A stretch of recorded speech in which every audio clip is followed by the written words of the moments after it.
Նիկոլ Փաշինյանը չունենալով նման լիազորություն ստորագրել է մի փաստաթղթի տակ, որով սկսել է նորոգման աշխատանքներ եկեղեցում։ Ըստ ձեզ ինչպիսի պետք է լինի իրավապահ համակարգի արձագանք այս ամենին։ Դուք արդեն ձեր հարցին պատասխանեցիք։ Հոգևոր նորոգումը պետական պաշտոնյայի փաստաթղթով չի կարող սկսվել կամ ավարտվել, հետեւաբար առաջնորդվենք օրվա խորհրդով եւ լույսի եւ հավատքի հանդիպման խորհրդով առաջնորդվենք, հավատանք, վստահենք մեր հավատին եւ երբեք չտրվենք որևէ մանիպուլյացիայի, որևէ խայծի,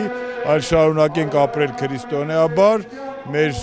ավանդական, մեր 2000-ամյա գրեթե պատմություն ունեցող հավատով եւ աներեր շարունակել մեր ընթացքը ուշադրություն չդարձնելով, թե այս կամ այն ժամանակավոր իշխանությունը կամ կառավարությունը ինչ է ասում մեր հավատքի, մեր Աստծո տան նորոգման վերաբերյալ։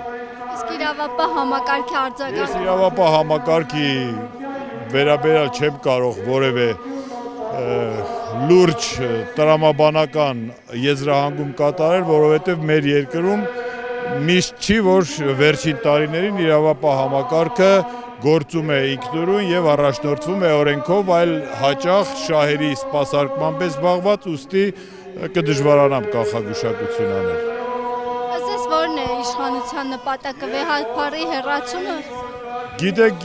ես էլի եմ ասում, ժամանակավոր որևէ երևույթ, որևէ մարդ, որևէ իշխանության նպատակը չի կարելի համադրել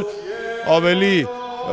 բարձր տիեզերական արժեքների հետ եւ այնտեղ ինչ-որ հակադրություն կամ նմանություններ փնտրել, հետեւաբար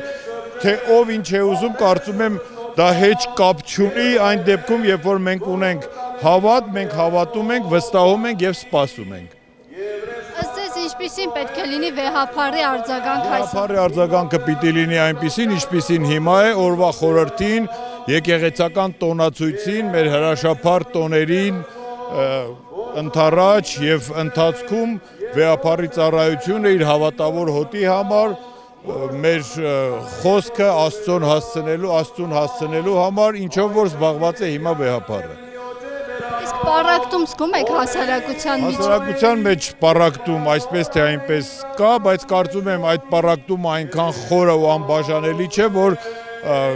մեր քրիստոնեական դավանաբանական խնդիրներին մեծ առումով կարողանա վերաբերվել եւ խաթարել մեր ընթացքը։